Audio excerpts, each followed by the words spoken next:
Good morning, good evening, good afternoon everybody. Today is a review of the Destiny DLC expansion pack, The Dark Below. It came out a little while ago and I played it on my channel and I have to say I wasn't that impressed. I'm going to go through what was good about it and what was bad about it and what I think could have been improved. So first of all, what was good about it? It has that Destiny charm. I find Destiny quite fun. It was a bit of a disappointment, really. I think the whole game of Destiny wasn't the best game I've ever played, but it is quite fun to have a mess around with and have fun with.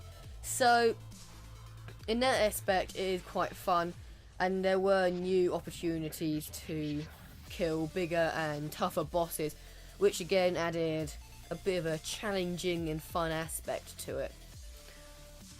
Also, you did get some good stuff. You got a legendary Sparrow, and I got a legendary fusion rifle, which I don't use much, but it's legendary, it looks cool, I'll use it. You also had the opportunity to get some pretty good stuff from the loot, and there was some extra loot that was possible to spawn. I don't know exactly what it was, I didn't see anything different while playing it, but apparently there is some extra loot you can get exclusively for that expansion pack. Apart from the obviously already good mechanics and fairly good graphics, that is literally all it was good. There's more bad really for this particular DLC. I wasn't that impressed at all. First of all, it was just samey. You know, we've just played the Destiny campaign and it was literally just a couple add-ons from that.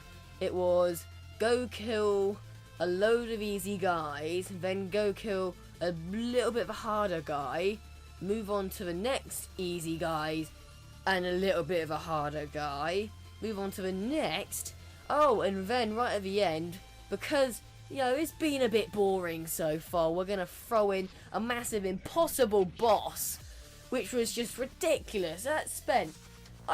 Oh my god, it took so long to get through that final mission while I was killing Crota. I rage quit multiple times, came back to it days later. I spent a good 3 hours on it each day trying to get through that one mission, and it was just near impossible. And I think that has really put me off Destiny. I haven't been on Destiny since I finished that walkthrough, because it was just such a waste of my time, really. All I got out of it was some glimmer and a legendary fusion rifle, which I've already said. I don't use a fusion rifle much. It was a random spawn again. And that's something I didn't like with the original game. No, the spawn is just so random. You don't get rewarded for being good. And I really think that should be changed in the game. I didn't change in the DLC.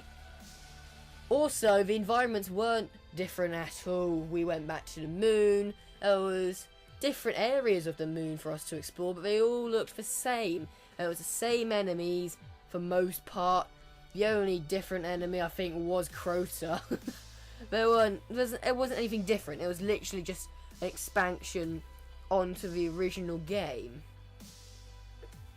So I generally think they could improve it a lot more. They could have added a lot more new and cool stuff in. They could have added new enemies in, new guns in. They could have made it easier to get good stuff, you know. They could just bring out a whole patch for Destiny, I think, and have it so that you're rewarded for being good, because I think that is a big problem with the game currently. And they really could have made that final boss battle a bit more even. I think it was meant to be done with a load of friends, but I have no friends with the DLC. You know, what those people who go lone wolf, you know, they're gonna really struggle, and I did. And I play games a lot, you know, I don't normally struggle with a game very much. I'm quite skillful with a controller. I do game every single day, and I struggled at that massively. It was just ridiculous. So overall, this DLC I wouldn't recommend. I'm not going to be playing the next expansion pack. It's put me off Destiny a little bit. I would only recommend buying this if you're a hardcore Destiny fan. if you're just thinking of picking it up and having a go, I wouldn't recommend it. And if you really want to have a go, wait until it's in the sales or a bit cheaper, because it really isn't worth the £20 I paid.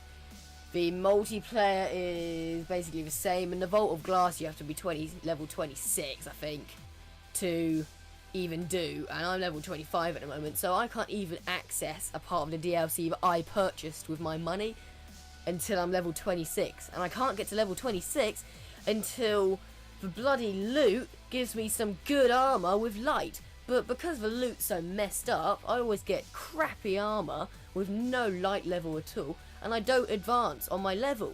And I don't want to be grinding away at Destiny for hours on end just to get the loot I want. It's not something I have time for, and it's not something I want to do for fun. So overall, this DLC, I say, gets a poor 5 out of 10. As I say, I wouldn't recommend it unless you're a hardcore Destiny fan. And that's about it for this review. If you enjoyed, be sure to like, share and subscribe. It helps me out a bunch.